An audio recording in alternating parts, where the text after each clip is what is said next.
टिमटिमाते तारों के बीच मैं अपने प्लेन से फ्रांस से इंग्लैंड जा रहा था, अपने घर। आसमान में एक भी बादल नहीं था। मैं खुशी खुशी इंग्लैंड जा रहा था। वक्त था करीब 1:30 बजे सुबह। मैं अपने कंपास और मैप को देखते हुए अपने प्लेन को 12 डिग्री नॉर्थ की ओर मोड़ डाला। सुबह 7 बजे तक घर पहुंचकर नाश्ता करने का इरादा था। इतने दूर तक सब कुछ ठीक चल रहा था। मैं फ्रांस से 150 किलोमीटर दूर आ चुका था। तभी अचानक मैंने बादलों को देखा।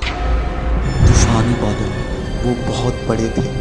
ऐसा लग रहा था आसमान में कोई काले रंग का पहाड़ हो। मुझे पता था मैं उतनी ऊंचाई तक नहीं जा सकता। वो तूफान बहुत ही भयंकर और बड़ा था। और तो और मेरे प्लेन में उतना फ्यूल भी नहीं था। एक बार को मैंने सोचा कि मैं पेरिस वापस लौट जाऊं, पर घर पहुंचना था। मुझे ब्रेकफास्ट तक घर पहुंचना था किसी भी हाल में। और एक बहुत बड़ा रिस्क लेते हुए मैं बादलों के बीच चला गया।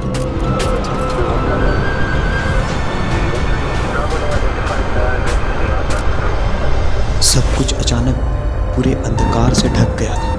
मुझे कुछ नहीं दिख रहा था। इस तूफान में मैं अकेला खो चुका था। फिर मैंने सोचा कि मैं कंपास का सहारा लूं, पर कोई फ़ायदा नहीं हुआ। कंपास काम ही नहीं कर रहा था। वो ना नॉर्थ दिखा पा रहा था ना साउथ। फिर मैंने मैप ट्राई किया, पर मैप भी ख़राब हो चुका था। मुझे कुछ समझ नहीं आ रहा था मैं क्या करूं। फिर मैंने पेरिस कंट्रोल से बात करने की कोशिश की। पेरिस कंट्रोल, DS088 है। Can you hear me? I am on my way to England right now. पर वहाँ से भी कोई जवाब नहीं आया। फिर इन काले बादलों के बीच मैंने एक दूसरे एयरप्लेन को देखा। वो एयरप्लेन मेरे सामने आ गया। मैं पायलट का चेहरा एक झलक देख पाया। वो मेरी मदद करना चाहता था। उसने मेरी ओर हाथ हिलाया। उसे पता था कि मैं इस तूफान में फंस चुका हूँ और वो बस मेरा मदद करना चाहता था।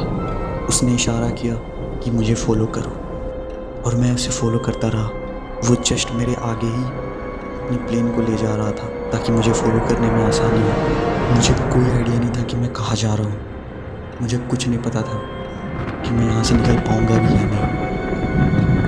पर फिर भी किसी के साथ होने की वजह से मैं थोड़ा खुश था। पर करीब आधे घंटे तक मैं उस एयरप्लेन को फॉलो करता चला गया। तभी अचानक मेरी नज़र मेरी फ्यूल टैंक पे पड़ी। मेरे पास सिर्फ 5 या 10 मिनट रुकने तक का ही फ्यूल है। मैं वापस पैनिक हो गया। मुझे फिर से कुछ समझ नहीं आ रहा था मैं क्या करूं। फिर अचानक वो एयरप्लेन नीचे की ओर जाने लगा। मैं भी उसे फॉलो करते हुए नीचे की ओर जाने लगा। फिर अचानक मैं इन बादलों से बाहर आ गया और मैं 2 स्ट्रेट लाइन देखा, बत्तियों से भरा हुआ। वो एयरपोर्ट था। मैं बहुत ज़्यादा खुश था। मैं अपने आप को फाइनली सेफ महसूस करने लगा। फिर जैसे ही मैंने उस पायलट को थैंक यू बोलने के लिए अपने इर्द गिर्द देखा तो वहाँ कोई नहीं था। Completely blank. आपको क्या लगता है वो एयरप्लेन कहाँ गया, कहाँ जा सकता है वो? कमेंट सेक्शन में ज़रूर बताइएगा।